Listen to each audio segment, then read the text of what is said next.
Bonjour et bienvenue sur la chaîne Mon cerveau, ma réussite, dans laquelle je vous propose tout un tas de trucs et astuces concrets et faciles à appliquer pour former une équipe gagnante avec votre cerveau et atteindre tous vos objectifs. Aujourd'hui, je vous propose un petit truc pour mieux vivre vos obligations. On est tous submergés par des tas d'obligations tout au long de notre vie. Je suis obligée d'aller à ce dîner de famille et j'ai pas du tout envie, mais je suis obligée d'y aller. Il faut que j'emmène mon enfant à son activité sportive et je suis crevée, je serais bien mieux sur mon canapé et je suis obligée d'y aller. Je suis obligée de porter le masque pour des tas de choses que je veux faire, etc. Je dois prendre ce boulot parce que il faut que je nourrisse ma famille, etc. Donc on a tous des obligations et souvent j'entends l'expression « mais j'ai pas le choix ».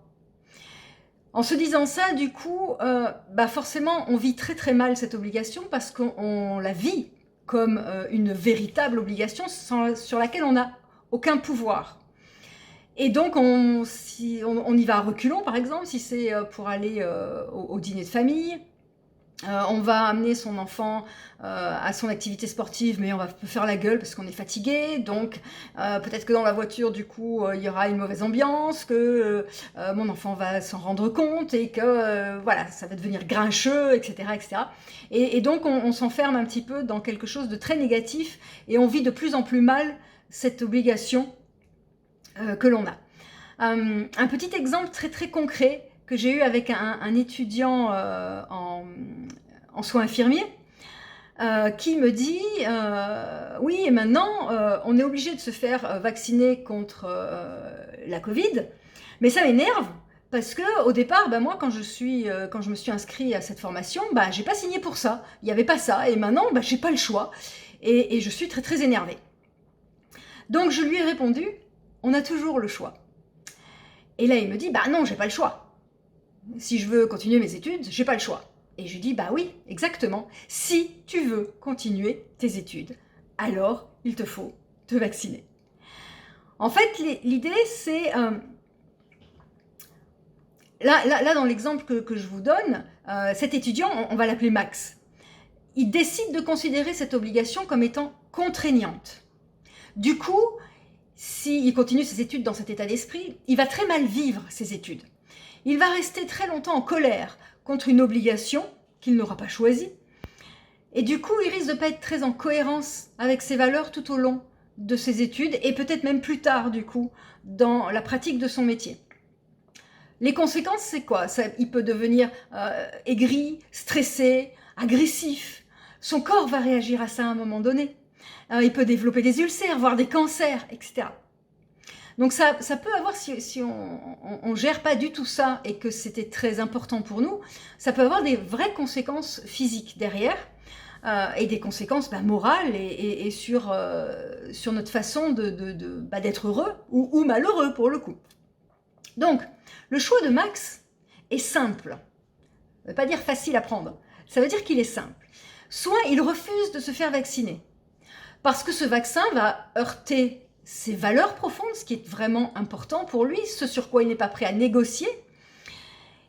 Et du coup, le choix, c'est je quitte mes études et je me réoriente vers un métier dans lequel je n'aurai pas cette contrainte qui vient heurter ma valeur profonde. J'ai pas dit que c'était facile à faire, mais c'est un choix. Soit, il décide que c'est le métier d'infirmier qui est fait pour lui et que c'est une vocation, qu'il n'est pas prêt à laisser tomber ça, peu importe ce qu'on lui demande. Et donc, il va être prêt à négocier avec cette valeur, d'accord, qui fait qu'il n'a pas envie du vaccin, et il va accepter le vaccin. Ça veut donc dire que cette réflexion, elle va être faite sur ce qui est important pour lui. Et par rapport à cette réflexion, ça va lui permettre de faire un vrai choix et non plus de subir une obligation. À partir du moment où il fait le choix, je veux devenir infirmier pour telle et telle raison, et donc j'accepte de me faire vacciner, il sait pourquoi il a fait ce choix. Et du coup, il va accepter beaucoup plus facilement cette contrainte, qui en sera beaucoup moins une. Et là, ses actes seront en cohérence avec ses valeurs, parce qu'il aura réfléchi sur l'importance de sa valeur, sur la manière dont il est prêt à négocier avec elle ou pas. Et à partir de ce moment-là, il est droit dans ses bottes, comme on dit. Et ça va lui permettre d'assurer un bien meilleur équilibre intérieur, émotionnel, et d'être beaucoup plus serein derrière, dans la pratique de son activité. On va reprendre les petits exemples que je vous ai donnés tout à l'heure en introduction et je vais vous montrer un petit peu comment on peut réagir par rapport à ça. Je suis donc obligée de porter le masque. Ça, c'est une réflexion que je me suis faite moi par rapport à une intervention que j'ai dans une formation post-bac où du coup le masque était obligatoire. Et quand les périodes de confinement sont arrivées, on a rajouté dans mon contrat de partenariat le fait que je pouvais faire mes interventions en visio au cas où il y ait des confinements. Et moi, forcément, le masque, très honnêtement, c'est quelque chose que je déteste porter. À un moment donné, je me suis même dit, eh ben pourquoi pas, à ce moment-là, bah zut, j'ai qu'à tout faire en visio, comme ça je suis tranquille, j'ai pas le masque. Et en fait, je me suis vraiment posé la question, je me suis dit, qu'est-ce qui est important pour moi, dans le fait que j'aime bien me rendre sur place et être avec les étudiants. Eh bien, effectivement, c'était juste le fait d'être avec eux, d'être en véritable interaction physique avec eux, de pouvoir échanger de manière beaucoup plus présente et naturelle. Et en fait, en réalisant que cette valeur-là était très très importante pour moi, eh bien, je me suis dit, par rapport à ça, par rapport à ce besoin, j'accepte de porter le masque. Ça ne veut pas dire que ce port de masque est agréable. Il n'est pas devenu agréable. Je ne suis pas ravie de porter le masque. Mais je l'accepte beaucoup plus facilement plutôt que d'être en râlant en permanence sur ce fichu masque que je n'ai pas envie de mettre. Et si je décide de ne pas le porter, d'accord, parce que effectivement du coup ça heurte complètement ce que j'ai envie ou ce que j'ai pas envie, eh bien à ce moment-là, je décide de ne pas aller dans les endroits où il faut le porter. Mais ça devient un choix. Je suis obligée d'aller suivre ce cours que je déteste, d'accord, pour les élèves et les étudiants. Eh bien, je vais réfléchir. Qu'est-ce qui pourrait faire que je choisis d'aller assister à ce cours? À quoi est-ce qu'il pourrait bien me servir, ce cours? Quelle est la petite chose dans ce cours que je peux trouver et qui va quand même me plaire ou qui va me permettre, ne serait-ce que d'avoir une bonne note à l'examen, ou etc. Donc, sur quoi je vais pouvoir me raccrocher qui va me dire, ok, du coup, je fais le choix d'y aller. Je suis obligée d'aller à ce dîner de famille dont j'ai parlé tout à l'heure. Ça me gonfle, j'ai horreur des dîners de famille, ça traîne en longueur, on blablate sur n'importe quoi, les gens de toute façon je les vois jamais d'habitude, j'ai rien à leur dire, etc. Est-ce qu'il n'y a pas, dans tout ce groupe, est-ce qu'il n'y a pas au moins une personne que je suis contente de voir, qui va du coup me donner une bonne occasion de choisir d'y aller, juste pour cette personne? Du coup j'accepte beaucoup plus facilement le reste. Je dois emmener mon enfant à son activité sportive, alors que je suis épuisée, j'ai juste envie de larver dans le canapé, et je suis grognon, gna gna gna gna gna. Je sais que cette activité lui tient à cœur. Est-ce que je pourrais peut-être décider de l'emmener juste pour le plaisir de voir mon enfant heureux?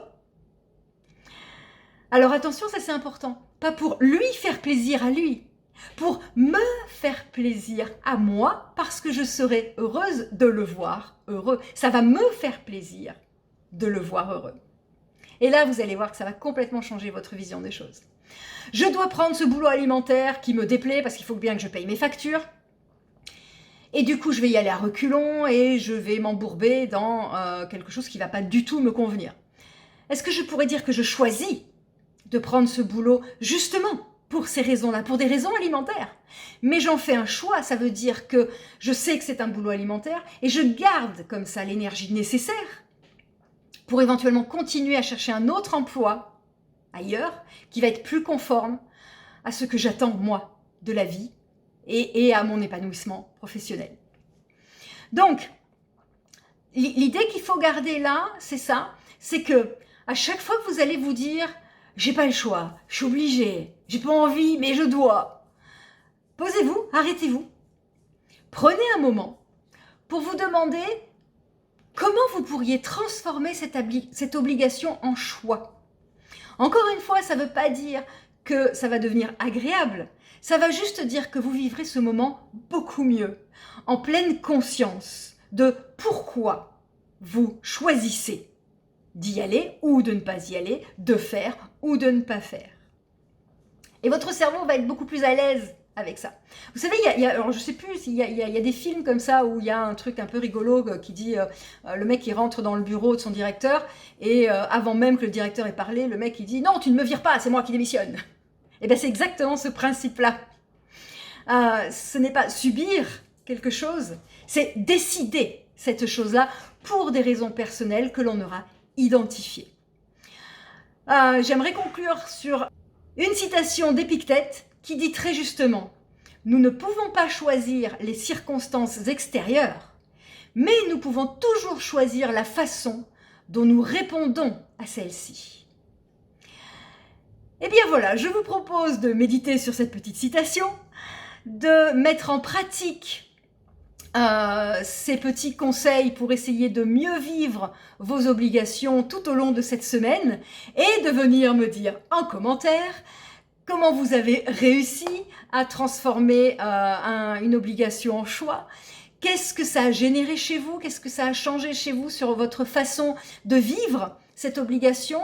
Est-ce que vous avez identifié une émotion différente, une énergie différente, un positionnement, un comportement différent, une façon de vous exprimer différente, peut-être du coup plus bienveillante, moins aigrie, etc. Venez me dire tout ça. Et bien écoutez, en attendant, je vous souhaite du coup un bon entraînement et je vous dis à la semaine prochaine pour une prochaine astuce. Merci à tous!